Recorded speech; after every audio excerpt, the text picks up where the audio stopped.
Hello students, we're beginning with a new series where we'll be attempting questions based on idioms and phrases. So let's start with set number 1. Hello students, before we begin with today's video, you can go to the Google Play Store or click on the link in the description below and download the PrepWell app where you'll find premium content on various law, fashion designing, management and university entrance exams. So download the PrepWell app today. तो इस video का first question देखते हैं. The student is on the verge of breakdown. क्या लगता है आपको इस सेंटेंस से वो क्या कहना चाह रहे होंगे? मुझे लगता है वो ऐसा कहना चाह रहे होंगे कि भाई ये जो स्टूडेंट है ये बस इसको बस ब्रेकडाउन होने ही वाला है. ऑन द वर्ज ऑफ, यहाँ पर हमारा जो इडियम है वो है ऑन द वर्ज ऑफ. ठीक है, तो यहाँ पर आप देख सकते हैं एग्जाम्पल के तौर पे मैंने यहाँ पे एक पिक्चर लगाई है जहाँ लिखा है on the verge of collapse. ठीक है, आप देख सकते हैं यहाँ पर ये जो टैंक है नीचे गिरने ही वाला है ना. तो आप देख सकते हैं on the verge of collapse का मतलब ये है कि बस गिरने ही वाला है, बिल्कुल एज पर है कोई चीज़. ठीक है, वो चीज़ होने ही वाली है. ठीक है, अगर मैं आपको एग्जाम्पल के तौर पे कहूँ कि Ram is on the verge of falling, यानी कि राम जो है वो गिरने ही वाला है, बिल्कुल एज पर है. ठीक है, तो कुछ भी इस तरह का हम कहते हैं ऑन द वर्ज ऑफ, मतलब हम बिल्कुल एज पर है, वो चीज़ होने ही वाली है ना. फर्स्ट ऑप्शन देखते हैं ऑन द ब्रिंक ऑफ. अब ब्रिंक का मतलब होता है किसी भी चीज़ की एज पर कोई चीज़ होना. ठीक है, किसी रिवर का एज हो या कहीं किसी भी जगह का एज होना उसे ब्रिंक कहते हैं. तो मुझे लगता है कि ऑन द वर्ज ऑफ का भी वही मतलब है कि आप किसी चीज़ की बिल्कुल एज पे हो, गिरने ही वाले हो या ख़त्म ही होने वाली है वो चीज़, है ना. तो ब्रिंक का मतलब भी वही होता है कि आप किसी के एज पे हो, इसलिए फर्स्ट ऑप्शन सही होना चाहिए. सेकंड देखते हैं at the outset of. Outset का मतलब होता है किसी भी चीज़ की शुरुआत होने पर. ठीक है, तो यहाँ पर किसी चीज़ की शुरुआत नहीं हो रही, यहाँ तो चीज़ें ख़त्म होने वाली है, राइट. थर्ड है इन द मिडस्ट ऑफ, यानी कि किसी चीज़ के बीच में हैं आप, है ना. तो ऐसा नहीं है, आप किसी चीज़ के एज पर है, right. At the risk of, तो यहाँ पर कोई रिस्क ऑफ की बात नहीं हो रही यहाँ पे कि किसी चीज़ की रिस्क है. ज़रूरी नहीं है कि यहाँ पर कोई रिस्क हो ही, यहाँ पर तो ऑब्वियसली यहाँ ये गिर रहा है इसलिए रिस्क है, बट यहाँ पे on the verge of breakdown है. ब्रेकडाउन का मतलब ये कि वो बिल्कुल रोने ही वाला है या बिल्कुल हम कह सकते हैं कि इमोशनली ब्रेकडाउन होने वाला है उसका बहुत ज़्यादा. ठीक है, वो बहुत दुखी होने वाला है, तो वो बिल्कुल एज है, रोने के एज पर है, रोने ही वाला है. ठीक है, तो हम ये कह सकते हैं यहाँ पर तो कोई रिस्क नहीं है, राइट. सो यहाँ पे रिस्क की कोई बात हो भी नहीं रही, यहाँ पे सिंपली ये बात हो रही है कि हम किसी चीज़ की बिल्कुल एज पे है या वो चीज़ होने ही वाली है, अबाउट टू हैपन, है ना. तो on the brink of will be the correct option. Next question देखते हैं. My repeated attempts to get refund from the civic authorities were of no avail, यानी कि मैंने बहुत कोशिश की रिफ़ंड लेने की लेकिन मुझे रिफ़ंड नहीं मिल पाया. ठीक है, नो अवेल. ठीक है, यानी कोई मतलब नहीं हुआ मेरे इतने सारे एफर्ट्स करने का.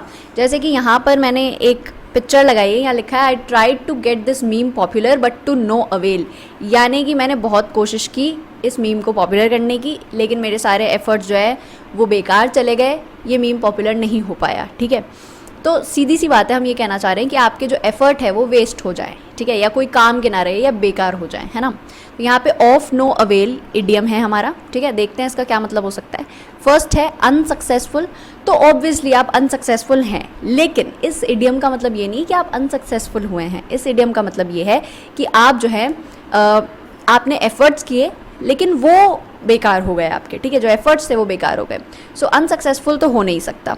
सेकंड है पोस्टपोन्ड. ठीक है, कोई चीज़ आपने आगे के लिए शिफ्ट कर दी, यानी कि कोई चीज़ आप अभी नहीं कर सकते, बाद में करेंगे, तो ऐसा भी नहीं है, हम कोई चीज़ पोस्टपोन नहीं कर रहे हैं. यूज़लेस, ये बात बिल्कुल सही होगी क्योंकि हमारे जो एफर्ट्स है वो यूज़लेस चले गए ना, कोई काम नहीं आया, उसका कोई मतलब नहीं हुआ, राइट. फोर्थ है डिलेड. अगेन वही बात हो गई, आपने पोस्टपोन किया या डिले किया मतलब बाद के लिए छोड़ दिया उसको, तो ऐसा नहीं है, हमने कोई चीज़ डिले नहीं करी है, कोई चीज़ डिले नहीं हुई है, यहाँ पे हमारे जो एफर्ट्स हैं वो बेकार जा चुके हैं. ठीक है, so third option would be correct. Next question देखते हैं. He was progressing by leaps and bounds because of his hard work, यानी कि अब हमारा जो इडियम है वो है लीप्स एंड बाउंड्स. ठीक है, यहाँ पर लीप्स एंड बाउंड्स की आप पिक्चर देख सकते हैं, आपको दिख रहा होगा कि ये लीप्स ले रहा है इंसान, ठीक है, मतलब कूद के जा रहा है, तो आप समझ सकते हैं कि कहीं पर अगर आप जंप करके जाते हैं तो आप वहाँ पर जल्दी पहुँचते हैं, ठीक है। आपको इडियम के अंदर ही उसका कहीं ना कहीं एसेंस या उसका मतलब मिल जाएगा, ठीक है। यहाँ भी आप समझ सकते हैं कि लीप्स या बाउंड से वो जा रहा है, मतलब कूद कर जा रहा है, यानी कि फास्ट जाएगा, बहुत जल्दी जाएगा। तो यहाँ पे भी यही कहना चाह रहे हैं कि वो बहुत जल्दी जल्दी प्रोग्रेस कर रहा था क्योंकि उसने हार्ड वर्क किया था, ठीक है। सिंपल सी बात है बहुत। ऑप्शंस देख लेते हैं। फर्स्ट है रैपिडली, यानी कि बहुत फास्टली, तो ये बात बिल्कुल सही होगी क्योंकि हम यही कहना चाह रहे हैं, राइट। सेकंड है स्लोली, तो ये तो गलत हो जाएगा बिकॉज ऑब्वियस सी बात है, अगर कोई हार्ड वर्क करेगा तो वो स्लोली क्यों प्रोग्रेस करेगा, राइट, वो तो बहुत जल्दी जल्दी प्रोग्रेस करेगा ना। पीसफुली, यहाँ पे इस बारे में कोई बात नहीं हो रही कि पीसफुली प्रोग्रेस किया या नहीं किया, इस तरह की कोई बात नहीं है। फोर्थ है स्ट्रांगली, तो ये बात भी गलत है, हम स्ट्रांगली प्रोग्रेस नहीं कर सकते, ठीक है। यहाँ तो आपको सेंटेंस दे रखा है तो आपको फ़ायदा है कि आप उसको यहाँ पर लगा के देख सकते हो मीनिंग को, है ना। यानी कि हम प्रोग्रेस कर रहे हैं रैपिडली, तो ये बात सही होगी, लेकिन अगर हम प्रोग्रेस कर रहे हैं स्ट्रांगली हम प्रोग्रेस नहीं कर सकते। स्ट्रांगली हम अपोज कर सकते हैं, कुछ और कर सकते हैं, बट हम प्रोग्रेस नहीं कर सकते। सो यहाँ पे first option should be correct. Next question देखते हैं। To emerge out of thin air, ठीक है, इसका क्या मतलब है। ये पूरी एक इडियम होती है, to emerge out of thin air. तो आप कह सकते हैं एग्जाम्पल के तौर पे, अगर मैं आपको एक सेंटेंस बताऊं, जैसे कि this magician can produce rabbits out of thin air, यानी हम ये कह सकते हैं कि ये जो मैजिशियन है वो कहीं से भी एकदम से रैबिट्स को प्रोड्यूस कर सकता है, ठीक है। सो हम यहाँ कह सकते हैं कि इसका मतलब ये होना चाहिए कि एकदम से कहीं से भी कुछ भी हो रहा है, राइट। जो चीज़ हमने एक्सपेक्ट नहीं की थी वो चीज़ हो रही है एकदम से, ठीक है। सो एग्जाम्पल के तौर पे यहाँ पे मैंने एक फ़ोटो भी लगाई, यहाँ लिखा है you can make rainbows out of thin air, यानी कि कैसे भी कहीं से भी आप फालतू में ही रेनबोज बना रहे हैं, है ना। सो स्पॉन्ज बॉब बना हुआ है यहाँ पे। इसके बाद वाली जो चीज़ें लिखी है उससे हमें कोई मतलब नहीं है, सिर्फ इस बात से मतलब है कि स्पॉन्ज बॉब जो है वो कहीं से भी एकदम से रेनबो बना रहा है, राइट।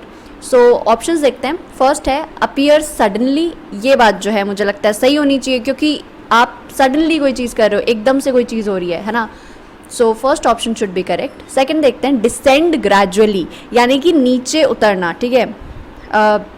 डिसेंड करना, आप नीचे उतर रहे हैं धीरे धीरे, ठीक है, तो हम यहाँ कहीं नीचे नहीं उतर रहे। फॉल डाउन क्विकली, तो हम नीचे गिर भी नहीं रहे हैं।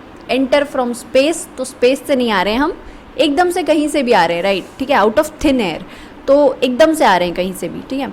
सो स्पेस से नहीं आ रहे हैं, ऐसी कोई बात नहीं हो रही यहाँ पे। So first option would be correct. Next question देखते हैं। The news of the accident came as a bolt from the blue, ठीक है, ये हमारा इडियम है, ठीक है। तो अब यहाँ पर ऐसा है कि आसमान पूरा ब्लू है, ठीक है, स्काई पूरा ब्लू है, उसमें से थंडर बोल्ट आ रही है, तो क्या ये किसी अच्छी चीज़ की निशानी हो सकती है?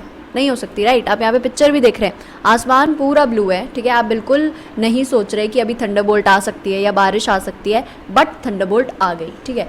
तो एक तो आपको पता नहीं था कि क्या होने वाला है, एकदम से हो गया, ठीक है। प्लस ये कोई अच्छी चीज़ नहीं है, कोई अच्छी बात नहीं है कि मौसम अच्छा होते हुए भी थंडरबोल्ट आ रही है, ठीक है, बारिश का मौसम नहीं होते हुए भी थंडरबोल्ट आ रही है। सो थंडरबोल्ट का आना is not a good sign, ठीक है, अच्छी बात नहीं होती।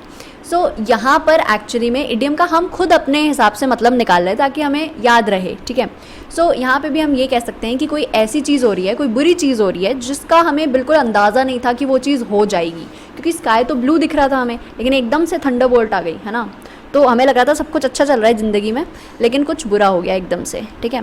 तो यहाँ पर भी ऐसा ही हुआ है। एग्जाम्पल के तौर पे मैं आपको बता सकती हूँ कि the death of his young son was like a bolt from the blue, यानी कि उसका इतना जवान बेटा था, उसने बिल्कुल नहीं सोचा था कि वो मर जाएगा, क्योंकि बुढ़े होते तो आप सोचते हैं कि हाँ कभी भी मर सकते हैं, लेकिन ये तो यंग बेटा था बिल्कुल, ठीक है, उसने सोचा नहीं था कि वो मर जाएगा और बुरी चीज़ हो गई एकदम से, ठीक है। सो यहाँ पे दोनों ही बातें हैं। ऑप्शंस देखते हैं। फर्स्ट है समथिंग अनएक्सपेक्टेड, बिल्कुल सही बात है, हमने बिल्कुल एक्सपेक्ट नहीं किया था कि ऐसा कुछ बुरा हो जाएगा, लेकिन हमने क्या एडिशनल बात कही कि हमें पता नहीं है कि ऐसा कुछ बुरा हो जाएगा, ठीक है। यहाँ पे अनएक्सपेक्टेड तो लिखा है, बट ये नहीं लिखा है कि बुरा भी होगा। सो यहाँ पर फर्स्ट ऑप्शन गलत होगा, क्योंकि हम अच्छी चीज़ के लिए ऐसा नहीं कह सकते कि बोल्ट फ्रॉम द ब्लू। मैं ऐसा नहीं कह सकती कि he gave me a gift which was a bolt from the blue, है ना। मैं ऐसा नहीं कह सकती, क्योंकि गिफ्ट देना एक अच्छी चीज़ है, और ब्लू स्काई पे लाइटनिंग गिरना कोई अच्छी चीज़ नहीं है, बुरी चीज़ है, राइट। समथिंग अनप्लेजेंट, ठीक है, अनप्लेजेंट है ये बात, लेकिन हमने एक्सपेक्ट नहीं किया था ना इस अनप्लेजेंट चीज़ को, ये बात भी तो हम कहना चाह रहे हैं। सो सेकेंड ऑप्शन भी इनकम्प्लीट है। समथिंग हॉरेबल, कुछ बहुत ही डरावना हो गया हो, ठीक है, तो यहाँ पे ऐसा भी हम नहीं कह रहे हैं कि कुछ बहुत ही डरावना हुआ है, कुछ बुरा हुआ है, और ऐसा कुछ हुआ है जो हमने एक्सपेक्ट नहीं किया था, जो हमने अंदाज़ा नहीं लगाया था कि ऐसा हो जाएगा। फोर्थ है समथिंग अनएक्सपेक्टेड एंड अनप्लेजेंट, ये बात बिल्कुल सही होगी, क्योंकि हम ये कह सकते हैं कि कोई भी चीज़ ऐसी जो हमने एक्सपेक्ट नहीं की और बुरी चीज़ है वो हो गई एकदम से, ठीक है। So fourth option would be correct. Next question देखते हैं।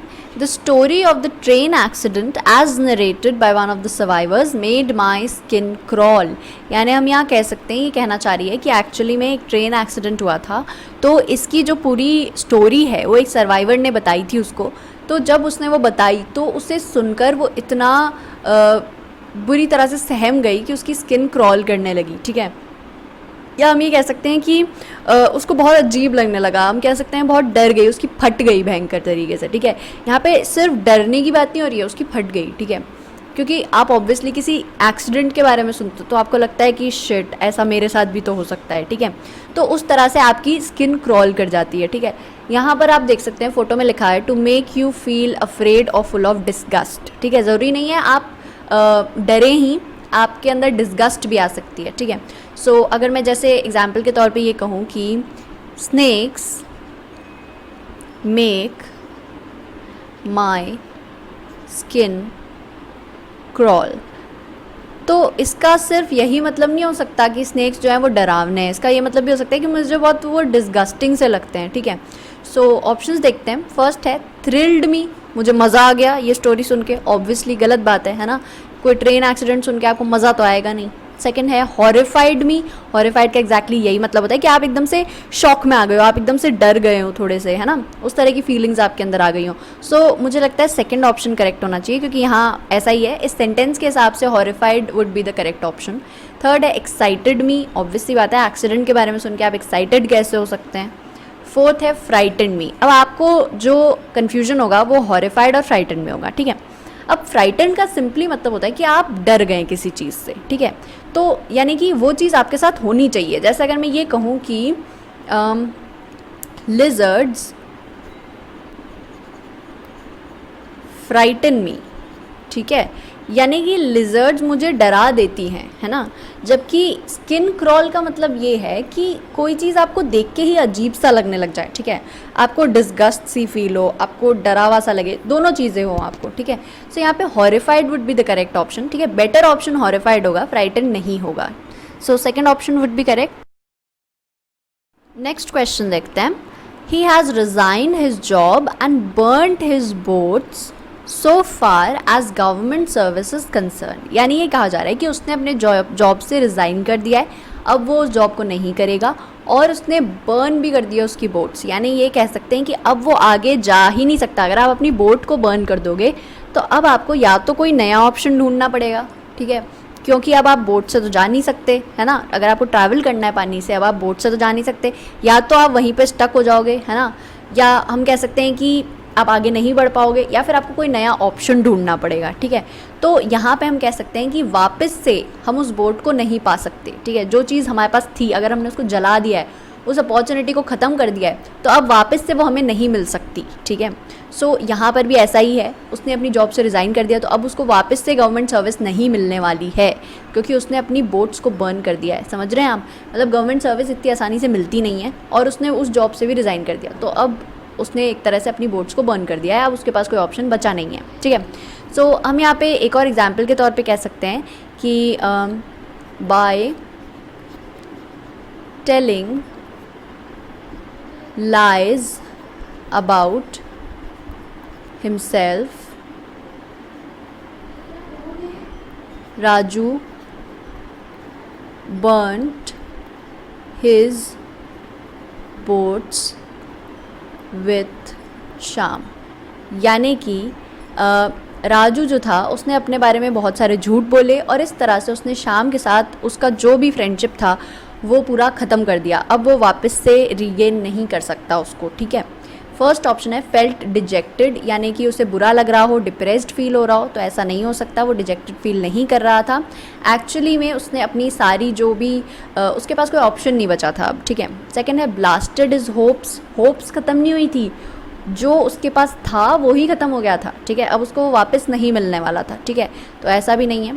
थर्ड है रूइंड हिमसेल्फ, खुद को बर्बाद कर दिया था, तो ऐसा भी नहीं है, ज़रूरी नहीं है वो बर्बाद हो सकता है उसको कोई और अच्छी जॉब मिल रही हो इसलिए उसने जॉब छोड़ी हो, ठीक है, तो ऐसा भी नहीं लिखा है कि बर्बाद कर दिया था। Left no means of retreat, ये बात जो है बिल्कुल सही है। ऑब्वियस सी बात है, आप सी के अंदर बीचों बीच खड़े हो बोट के अंदर, आप उस बोट को ही जला दो, आप वापस कैसे जाओगे, नहीं जा सकते ना, तो आपके पास कोई रिट्रीट का तरीका नहीं बचा है, वापस जाने का कोई तरीका नहीं, कोई ऑप्शन नहीं बचा है, ठीक है। So fourth option would be correct. Next question देखते हैं। He can not hold a candle to his elder brother, यानी ये कहा जा रहा है कि वो अपने बड़े भाई की तुलना में कुछ भी नहीं है, ठीक है, हम उन दोनों की तुलना कर ही नहीं सकते क्योंकि उसका बड़ा भाई कुछ ज़्यादा ही अच्छा है और वो बिल्कुल ही बेकार है, ठीक है। यहाँ पे जो ये इडियम है होल्ड अ कैंडल टू, है ना, तो इसका यही मतलब है कि भाई आप जो है किसी एक इंसान की किसी दूसरे इंसान से तुलना ही नहीं कर सकते क्योंकि वो जो दूसरा इंसान है वो कुछ ज़्यादा ही अच्छा है, ठीक है।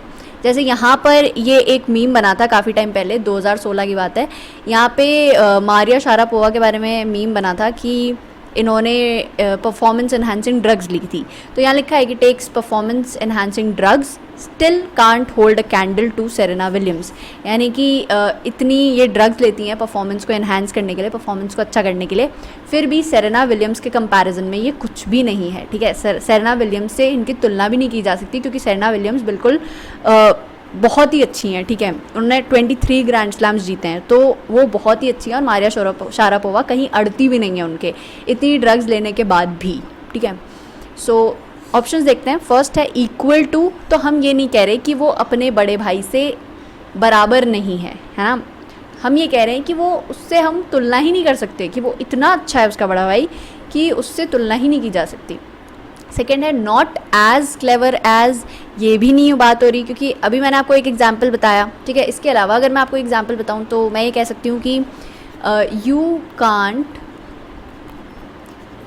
Hold a candle to your boss as he is more experienced. अब भाई ये एक्सपीरियंस ज़्यादा है, तो इतना एक्सपीरियंस है इनके पास कि हम तो मतलब बिल्कुल ही कुछ भी नहीं है ना, हम तो इनके सामने कुछ अड़ते भी नहीं हैं, है ना। सो यहाँ पर ऐसा है कि क्लेवरनेस की बात नहीं हो रही, ये बात नहीं हो रही कि किसमें दिमाग ज़्यादा है, बात ये हो रही है कि आप उसकी तुलना में बिल्कुल उसके अड़ते भी नहीं हो, ठीक है। थर्ड है can not be compared to, ये बात बिल्कुल सही होगी क्योंकि हम यही कह रहे हैं कि हम कंपेयर ही नहीं कर सकते, उसका बड़ा भाई इतना अच्छा है, या हम ये कह रहे थे कि मारिया शारापोवा को हम सेरेना विलियम्स से कंपेयर ही नहीं कर सकते, वो इतनी अच्छी हैं, है ना। सो यहाँ पर भी ऐसा ही है कि बॉस का जो एक्सपीरियंस है उससे हम अपने आप को कंपेयर ही नहीं कर सकते, राइट। फोर्थ है डलर दैन, ये भी नहीं कह रहे हम कि ये जो बड़ा भाई है इससे हम थोड़े डल हैं, डलनेस की या स्मार्टनेस की बात नहीं हो रही है यहाँ पे सिंपली ये बात हो रही है कि हम कंपैरिजन ही नहीं कर सकते, अब वो किसी भी चीज़ का कंपैरिजन हो हम कर ही नहीं सकते। So third option would be correct. Question देखते हैं। The question of higher membership fees was brought up at the last meeting, यानी ये कहा जा रहा है कि ये जो सवाल है मेंबरशिप फ़ीस को बढ़ा देने वाला जो बात है, इस बात को पिछली मीटिंग में डिस्कस किया गया था, ठीक है, इसके बारे में बात की गई थी, है ना, शुरुआत हुई थी इसके बारे में बात करना, ठीक है। एग्जाम्पल के तौर पे मैं आपको कह सकती हूँ कि शी ऑलवेज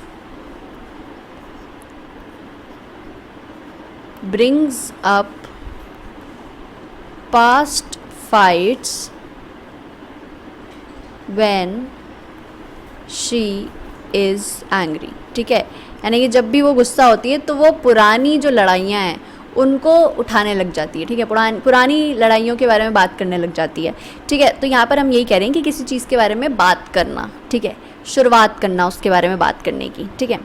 सो यहाँ पे हम कह सकते हैं एग्जाम्पल के तौर पे यहाँ लिखा हुआ भी है bring something up, start talking about a subject, है ना, शुरुआत करना। जैसे यहाँ पे my mother walks out of the room when my father brings up sports, यानी कि जब भी मेरे पापा जो हैं वो स्पोर्ट्स के बारे में बात करते हैं तो मेरी जो मदर हैं वो रूम से बाहर चल जाती हैं, ठीक है।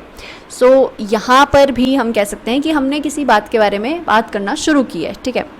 फर्स्ट है डिस्कस्ड एट ग्रेट लेंथ, तो हमने यहाँ पे डिस्कशन कोई बहुत बड़ा करा है या नहीं करा है उससे कोई मतलब नहीं है। ब्रिंग समथिंग अप का मतलब ये है कि हमने कोई चीज़ चालू करी है, ठीक है, शुरुआत करी है। अब बाद में डिस्कशन हो या नहीं हो उससे कोई मतलब नहीं है। इंट्रोड्यूस्ड फॉर डिस्कशन, ये बात बिल्कुल सही है, हमने शुरुआत करी, इंट्रोडक्शन दिया है। क्रिटिसाइज्ड वेहेमेंटली, यानी कि बहुत ज़्यादा उसके बारे में हम बुराई कर रहे हैं, तो ऐसा भी नहीं है, हम कोई बुराई नहीं कर रहे हैं। वेगली रेफर्ड टू, यानी कि ऐसे ही चलते चलते हमने कोई बात कर दी बीच में ही और हम क्लियरली कोई बात नहीं कह रहे हैं, तो ऐसा नहीं है, हमने क्लियरली एक नया सब्जेक्ट उठाया है, ठीक है, हम एक नए सब्जेक्ट के बारे में बात करना चाह रहे हैं। सो यहाँ पे सेकंड ऑप्शन करेक्ट होगा। नेक्स्ट क्वेश्चन देखते हैं।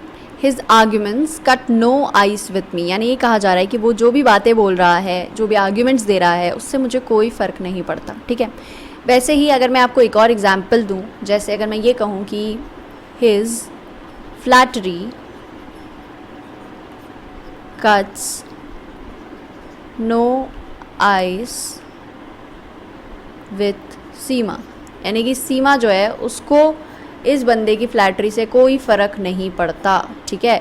तो यहाँ पे सिंपली कट्स नो आइस जो इडियम है उसका मतलब ये है कि हमें कोई फ़र्क नहीं पड़ता। यहाँ आप एक पिक्चर भी देखेंगे, यहाँ पर एक जज बैठी हैं और यहाँ पर एक हमारा कॉन्विक्ट है। तो जज जो है वो कॉन्विक्ट से कह रही हैं कि I am afraid your lies cut no ice here, यानी कि उसने जो झूठ बोले हैं, उसने जो बातें कही हैं, उनसे जज को कोई फ़र्क नहीं पड़ता, उनके डिसीजन पे इस बात का कोई फ़र्क नहीं पड़ेगा, ऐसा जज कह रहे हैं, ठीक है। सो यहाँ पे सीधी सी बात ये है, हम ये कह रहे हैं कि कोई फ़र्क नहीं पड़ता। फर्स्ट है had no influence on me, ये बात बिल्कुल सही होगी क्योंकि हम इतनी देर से तो यही कह रहे हैं ना कि हमें कोई फ़र्क नहीं पड़ रहा है उस चीज़ से। डिड नॉट हर्ट मी, अब हर्ट मी या अच्छा लगना या बुरा लगना कुछ भी नहीं हो रहा, कोई फ़र्क नहीं पड़ रहा, ठीक है। सो हर्ट मी स्पेसिफिकली नहीं हो सकता। डिड नॉट बेनिफिट मी, मेरा अच्छा नहीं कर सकता, अच्छा भी नहीं कर सकता, बुरा भी नहीं कर सकता, कोई फ़र्क नहीं पड़ रहा है, right. Did not make me proud, again कोई फ़र्क नहीं पड़ रहा, ठीक है, कुछ अच्छा नहीं हो रहा, कुछ बुरा नहीं हो रहा। सो first option would be correct. Next question देखते हैं। He is not in the good books of his boss, अब यहाँ पे गुड बुक्स हमारी इडियम है, जिसका मतलब ये है कि जब आप किसी की गुड बुक्स में होते हो, यहाँ पे आपको पिक्चर भी दिख रही है, ये बुक खोल रहे हैं तो यहाँ पर एक हार्ट बना हुआ है, तो सीधी सी बात ये है कि आप किसी को खुश करना चाह रहे हो, ठीक है। सो यहाँ पर ये सेंटेंस के हिसाब से ये कहना चाह रहे हैं कि he is not in the good books, यानी कि उसके बॉस को वो पसंद नहीं है, ठीक है। सो यहाँ पर हमें इडियम का मतलब निकालना है, ठीक है। सो इडियम का मतलब यहाँ पर ये होना चाहिए कि आपसे कोई खुश है या कोई आपसे अग्री करता है, कोई आपको पसंद करता है। जैसे एग्जाम्पल के तौर पे अगर मैं ये कहूँ कि Pakistan is trying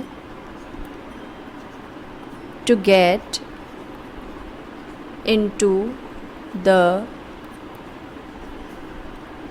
good books of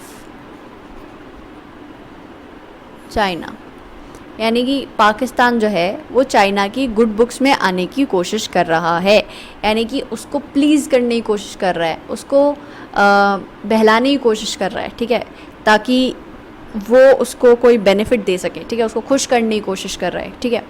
first option देखते हैं, a lover of good books, ये बात गलत है। हम ये नहीं कह रहे हैं कि इस इंसान को अच्छी किताबें पसंद है, हम ये कह रहे हैं कि इस इंसान को आप खुश कर रहे हैं। सेकंड है इन फेवर विथ, ये बात सही है, हम यही तो कह रहे हैं कि आप किसी को खुश करना चाह रहे हैं, ठीक है, तो कोई आपको फेवर कर रहा है, राइट, सेम बात है। थर्ड है not of the same opinion as, ये बात भी गलत होगी क्योंकि हम ओपिनियंस की बात नहीं कर रहे हैं, हम सिंपली ये कह रहे हैं कि आप किसी को खुश कर रहे हो।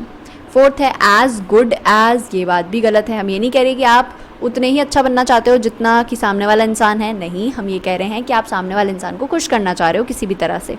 सो second option would be correct. Next question देखते हैं। The officer is fed up with the complaints made against the clerk, ठीक है, यानी ये कहना चाह रहे हैं कि ये जो ऑफिसर है ये पूरी तरह से परेशान हो गया है क्योंकि लोग जो हैं क्लर्क के बारे में बहुत सारी कंप्लेंट्स कर रहे हैं, ठीक है, उसको परेशान कर रहे हैं कंप्लेंट्स कर करके, ठीक है। अब यहाँ पर फेड अप विथ हमारी इडियम है, जिसका मतलब ये है कि आप किसी से परेशान हो जाए, किसी इंसान से या किसी चीज़ से, ठीक है। जैसे अगर मैं ये कहूँ कि I am fed up with the problems in my life, यानी कि मेरी ज़िंदगी में जो प्रॉब्लम्स हैं उनसे मैं पूरी तरह से फेड अप हो चुकी हूँ, परेशान हो चुकी हूँ, ठीक है। अब यहाँ पे आप पिक्चर में भी साफ साफ देख सकते हैं, यहाँ पे ये एक मम्मी है और ये बच्चा उसको परेशान कर रहा है, तो यहाँ ये कह रही है कि stop it Peter, I am fed up with you, है ना, मैं परेशान हो चुकी हूँ तुमसे बिल्कुल। ऑप्शंस देखते हैं। फर्स्ट है अनॉयड, अनॉयड का मतलब यही होता है कि आप परेशान हो चुके हैं, तो मुझे लगता है फेड अप विथ का भी मतलब यही है, सो first option would be correct. Second है डिस्गस्टेड, यानी कि आपको घिन आ रही है किसी से, आपको कोई पसंद नहीं आ रहा बिल्कुल, तो ऐसा नहीं है, आप किसी से डिस्गस्टेड नहीं हुए, आप बस उससे परेशान हो गए हैं। थर्ड है प्लीज्ड, यानी कि आप किसी से खुश हो गए हैं, ऑब्वियसली गलत बात है ये तो, बिल्कुल भी नहीं हो सकता, क्योंकि आप किसी से फेड अप हो गए हैं, है ना, परेशान हो गए। फोर्थ है सेटिस्फाइड, ये भी गलत है। ऑब्वियस सी बात है, आप सेंटेंस से भी देख सकते हैं ना कि कोई कंप्लेन कर रहा है तो आप उससे खुश कैसे होंगे, सेटिस्फाई कैसे होंगे, आप उससे परेशान होंगे ना, सो first option would be correct. Next question देखते हैं। यहाँ पे डायरेक्टली पूछ रहे हैं कि अ वाइट एलिफेंट, ये जो इडियम है इसका क्या मतलब है, ठीक है। तो आप यहाँ पे देख सकते हैं पिक्चर में भी, इस इंसान ने एक वाइट एलिफेंट खरीद लिया है। अब वाइट एलिफेंट होता तो बहुत ही रेयर है, ठीक है, और अब रेयर है तो उतना ही महंगा भी पड़ेगा इसको, ठीक है। तो हम ये कह सकते हैं कि इसने ख़रीदा इतना महंगा, उसके बाद इसको मेंटेन करने के लिए भी उतने ही पैसे लग रहे हैं, क्योंकि ये रोज़ इतना भर भर के खाना खाता है, ठीक है। जैसे हम यहाँ पे देख सकते हैं, an expensive item that is costly to maintain, यानी कि वैसे तो वो एक्सपेंसिव था, उसके ऊपर से उसको मेंटेन करना भी एक्सपेंसिव हो रहा है, तो वो है वाइट एलिफेंट, यही इस इडियम का मतलब है। एग्जाम्पल के तौर पर अगर मैं ये कहूँ कि माई न्यू कार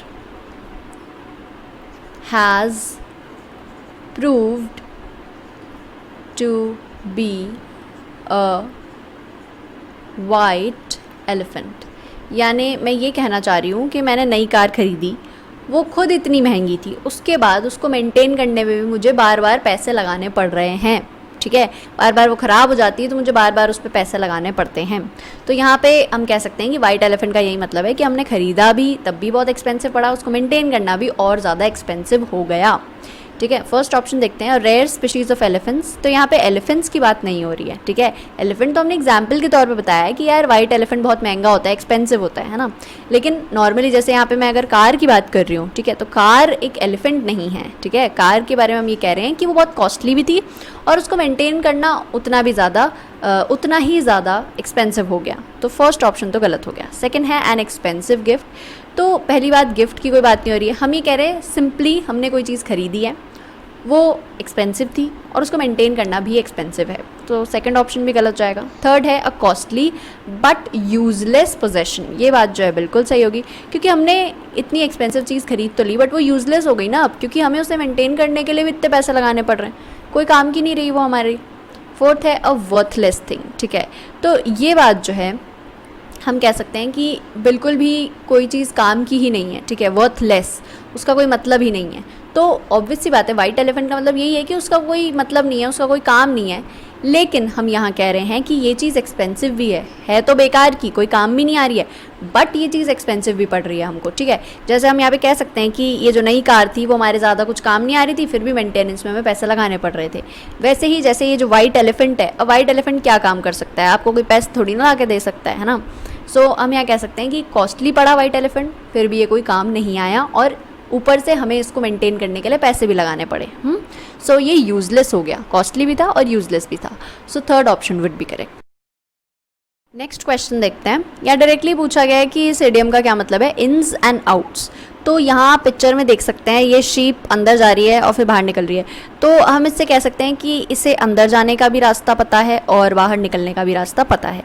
तो सिंपली हम ये कह सकते हैं कि इन्स एंड आउट्स का मतलब ये है कि किसी इंसान को किसी एक सब्जेक्ट या ऑब्जेक्ट के बारे में सब कुछ पता हो, ठीक है, कि वो कैसे काम करता है या क्या है, उसके बारे में सब कुछ जानता हो, ठीक है, उसके बारे में पूरी कंप्लीट नॉलेज हो, ठीक है। सो हम यहाँ पे कह सकते हैं कि एग्जाम्पल के तौर पे अगर मैं ये कहूँ कि David knew the ins and outs of the working of an engine, यानी कि एक इंजन की वर्किंग के जो इन्स एंड आउट्स हैं वो सब डेविड को पता थे। डेविड को इंजन के वर्किंग की पूरी नॉलेज थी, सिंपली हम ये कहना चाह रहे हैं, ठीक है। ऑप्शंस देखते हैं। फर्स्ट है एंट्री एंड एग्जिट पॉइंट्स, तो नहीं, यहाँ पर हमने एग्जाम्पल के तौर पर बताया कि शीप को एंट्री और एग्जिट पॉइंट्स पता है, लेकिन एक्चुअली में इन्स एंड आउट्स का मतलब होता है कि भाई किसी भी प्रोसेस में, किसी भी जगह पर आपको कैसे घुसना है, कैसे निकलना है वहाँ से, किस तरह की चीज़ें वहाँ पे होती है, किस तरह की वो चीज़ है, हर चीज़ की नॉलेज आपको हो उस सब्जेक्ट के बारे में, ठीक है।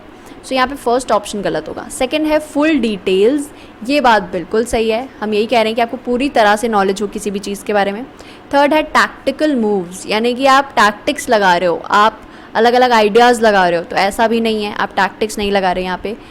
कॉम्प्लेक्सिटी ऑफ कैरेक्टर, ये बात भी गलत है, कोई चीज़ की हम कॉम्प्लेक्सिटी नहीं बता रहे, हम ये नहीं बता रहे कि कोई चीज़ बहुत ही डिफ़िकल्ट है, बहुत अजीब है, कॉम्प्लेक्स है ना, हमें समझ नहीं आ रही है, ऐसा नहीं। इन्स एंड आउट्स का मतलब इनफैक्ट ऑपोजिट है, हमें सब कुछ पता है उस चीज़ के बारे में, हम ये नहीं कह रहे कि वो बहुत डिफ़िकल्ट है या हमें समझ नहीं आ रही। कॉम्प्लेक्स वो होता है जो हमें समझ नहीं आता, जबकि इन्स एंड आउट्स का मतलब ये है कि हमें उस चीज़ के बारे में बहुत अच्छी नॉलेज है। So second option would be correct. Next question देखते हैं। All his ventures went to the winds, यानी ये कहा जा रहा है कि भाई उसने जितने भी एफर्ट्स किए थे या उसने जितनी भी नई चीज़ें शुरुआत की थी वो सब विंड में चली गई, वेंट टू द विंड्स, ठीक है।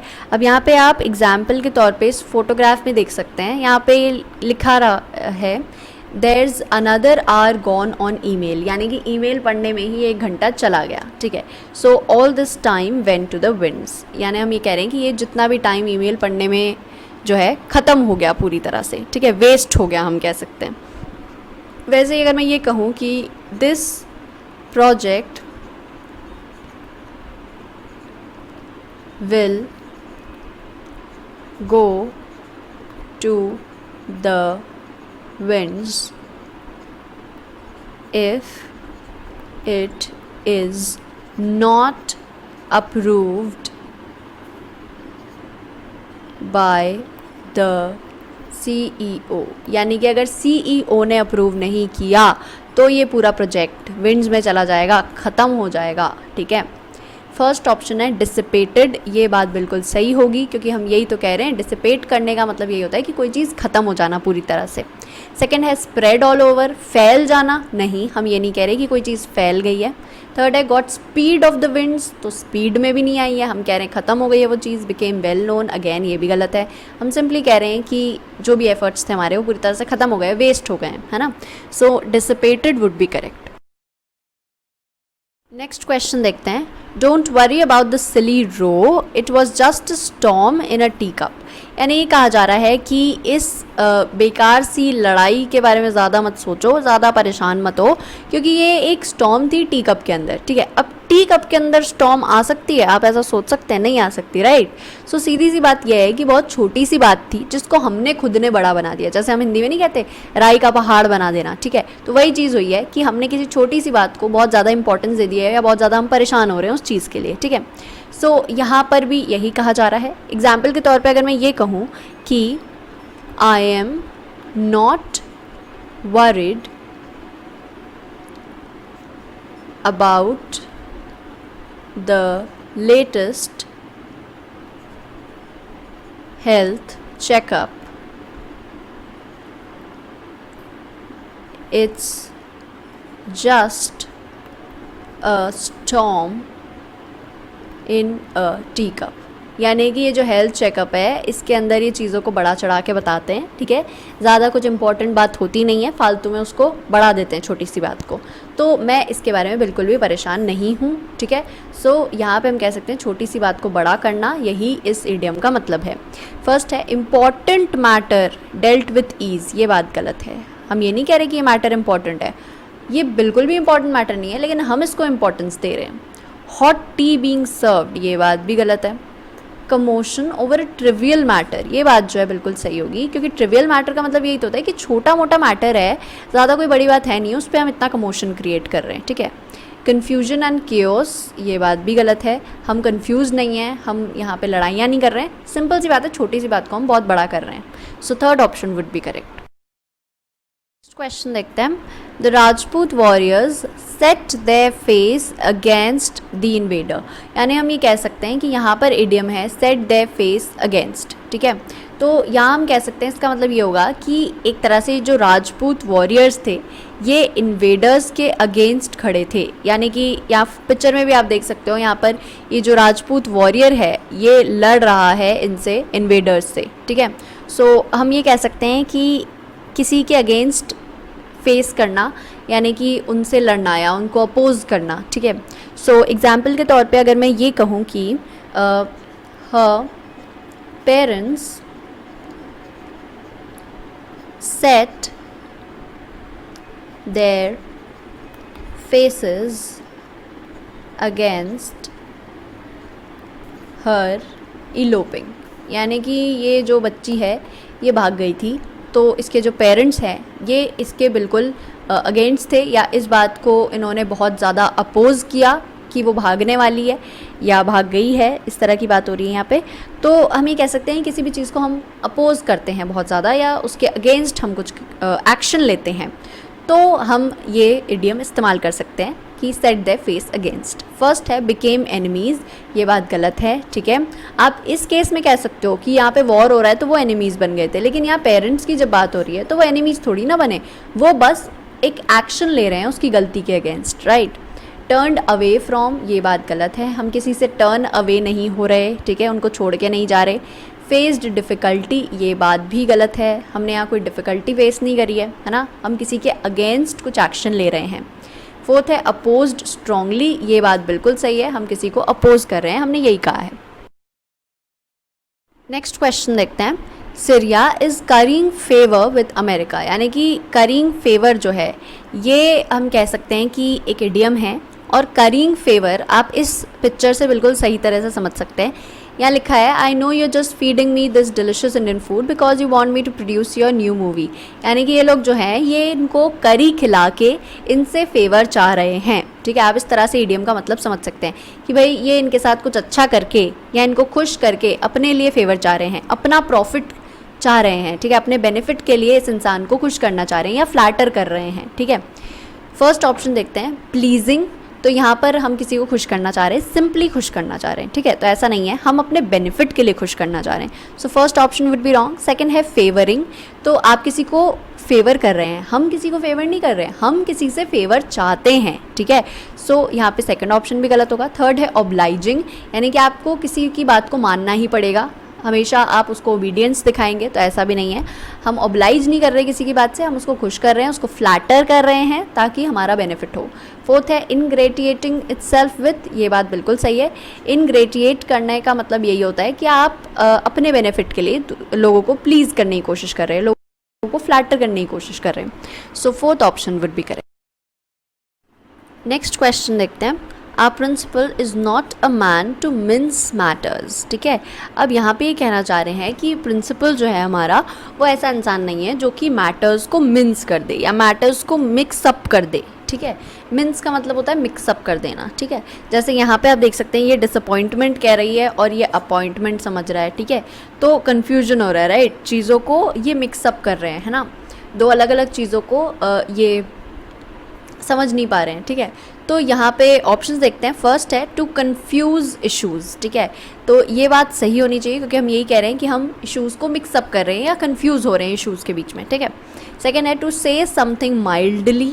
ये बात भी गलत होगी. जब हम कहते हैं कि मिन्स वर्ड्स तब ये बात सही होगी टू से समथिंग माइल्डली, यानी कि हम जो है शब्दों को इस तरह से बोल रहे हैं ताकि वो पोलाइट लगे. ठीक है, लेकिन ऐसा नहीं है, हम यहाँ पे मिन्स मैटर्स कह रहे हैं यानी कि इश्यूज़.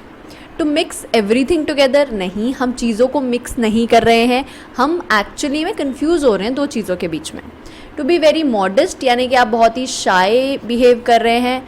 ठीक है, तो ऐसा भी नहीं है, हम सिंपली चीज़ों को कंफ्यूज कर रहे हैं. So first option would be correct.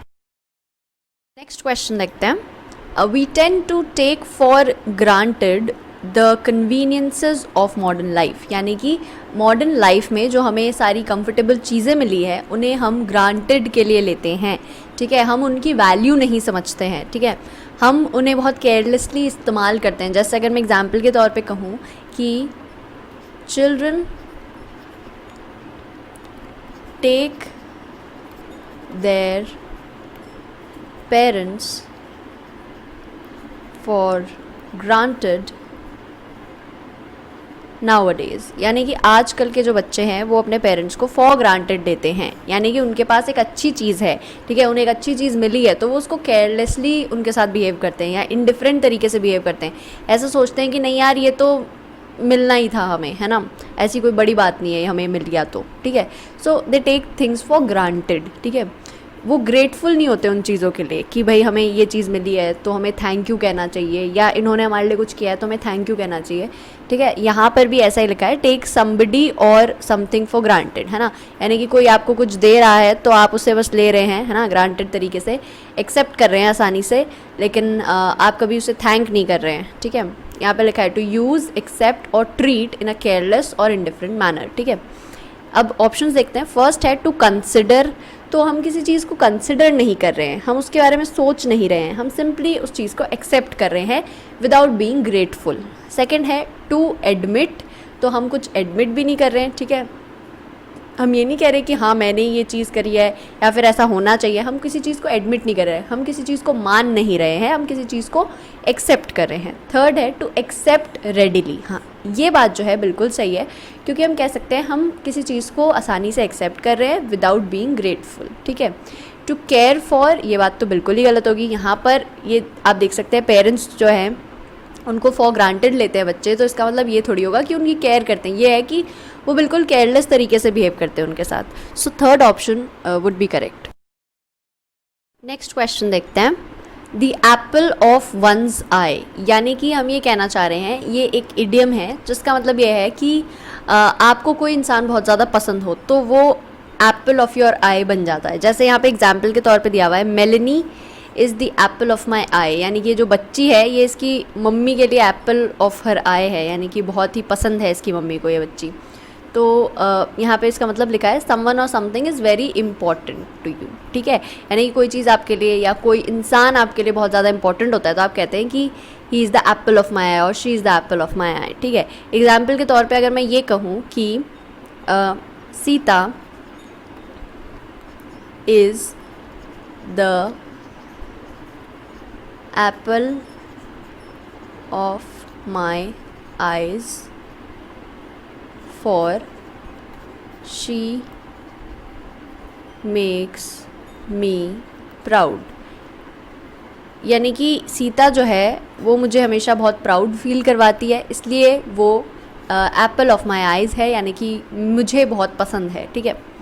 First option देखते हैं, अ डिफेक्ट इन द आई, ये बात गलत होगी क्योंकि ऑब्वियसली हम ऐसा नहीं कह रहे हैं। सेकेंड है ब्लाइंड लव, हम ऐसा भी नहीं कह रहे हैं कि ब्लाइंडली आप किसी से प्यार करते हो, हम ये कह रहे हैं कि आपको वो इंसान बहुत पसंद है। थर्ड है द मोस्ट फेवरेट पर्सन, ये बात जो है बिल्कुल सही होनी चाहिए। फोर्थ है अनप्लेजेंट पर्सन, ये तो बिल्कुल ही गलत होगी क्योंकि हम यहाँ कह रहे हैं हमें दिखाई दे रहा है इन दोनों के बीच का प्यार, तो हम समझ सकते हैं कि एप्पल ऑफ माई आई जो है वो ऐसा इंसान तो नहीं हो सकता जो आपको बुरा लगता हो, ऐसा इंसान होगा जो आपको पसंद है। So third option would be correct. Question देखते हैं। यहाँ पे डायरेक्टली पूछा गया है इडियम कोल्ड कंफर्ट का मतलब क्या होता है, ठीक है। अब यहाँ आप पिक्चर में देख सकते हैं, यहाँ लिखा है कोल्ड कंफर्ट का मतलब होता है ऑफरिंग लिमिटेड सिंपैथी और कंफर्ट, है ना, यानी कि इस सिंपैथी का कोई खास मतलब नहीं है, है ना।